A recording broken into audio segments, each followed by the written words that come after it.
Baba wakho wazalisa uma wakho wabaleka.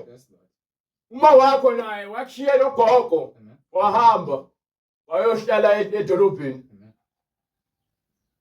Emva kwaloko mesefile useyidlozi elihle. Ekulahlele emhlabeni. Wena manje wophila impilo emhlabeni sowulahla abantu bakini mawuthi uphilela uNkulunkulu okudalile. Ulahla abantu bakini. Yabona uSathane yakwazi ukufaka umgqengqenqe nomsangane ekhanda lomuntu. Umuntu aphambanelwe ingqondo.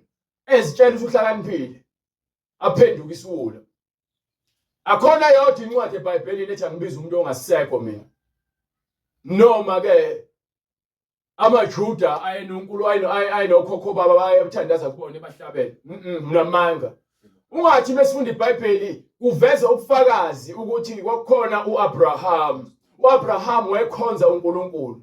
Akashongo eBhayibhelini ukuthi thina masikhonze uAbraham. Siyamazi ukuthi uAbraham wayekhonza uNkulunkulu odala amazulu nomhlaba. So nathi sibiza uNkulunkulu kaAbraham, asibiza uAbraham sikhuleke kuyena. Cha, nope.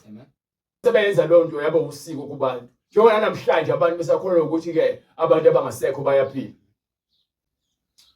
Uthi uNkulunkulu mina nguNkulunkulu kaAbraham, kaIsaka noJakobe. Abantu laba bakholwa kuNkulunkulu ngokupheleleyo baze bafa. Azange baphume endleleni. So bayaphila ngokuba ngeBhayibheli bayavela ukuba bayaphila. Bese kuvela futhi ukuthi nabafile bengakholwa basesihogweni. Bonke njengoba kuvela kwincwadi yaLuka ukuthi vele isiqibi nasisaphele esihogweni lapho khona umlilo. Uma uthi unethemba wena lokuthi ke umuntu wakini ongasekho uyaphila.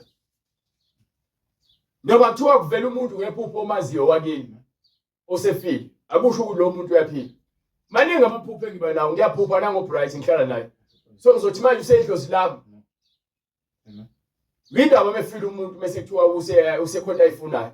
Kade ephila lemhlabeni ube zidakela utshwala ehlala ethaveni ube khupha amantombazane efeba. Siyawazi umvuzo wabantu abadakwa utshwala nabafebayo nabantu ababulalayo. Mesefile manje sezoba idlozi elihle.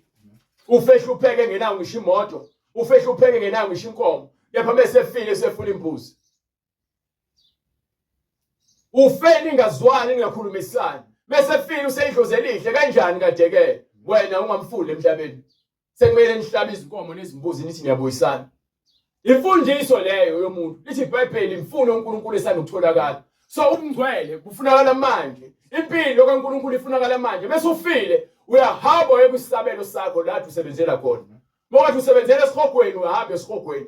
Mokathi ubhema ugwayi uhamba uyoqhubeka ubhema ugwayi wakhe esihogweni. Mekathi ufebe uzohamba uqhubeka nomsebenzi wakho ufebe esihogweni. Mekuthi kade untshontsha uhamba uqhubeka nomsebenzi wakho yokuntshontsha lapha esihogweni. Mokathi ubhema isinevu uyoqhubeka uyosibhema esihogweni. Mokathi ubulala uzoqhubeka uyobhukuda lona igazi lechibile lomlilo lapha esihogweni. Bona abaprofeti bamanga nezinyanga lezi bazoqhubeka nabathakathi bahambe bawugida lapha abanye badle inyama yabo leyathi benika abantu bese bayidle. Lamanzi lawo wanika abantu sazoquliswa ngawo ukuthi ubale omnika imvume yokuthi ufundise abantu ukuthi bathembele emanzini bangathembi mina uNkulunkulu wabo. Yayizo lonto leyo. Uthini uJeremiah? Usho kanje uJehova Sebaoth. Kukhuluma uJehova Sebaoth.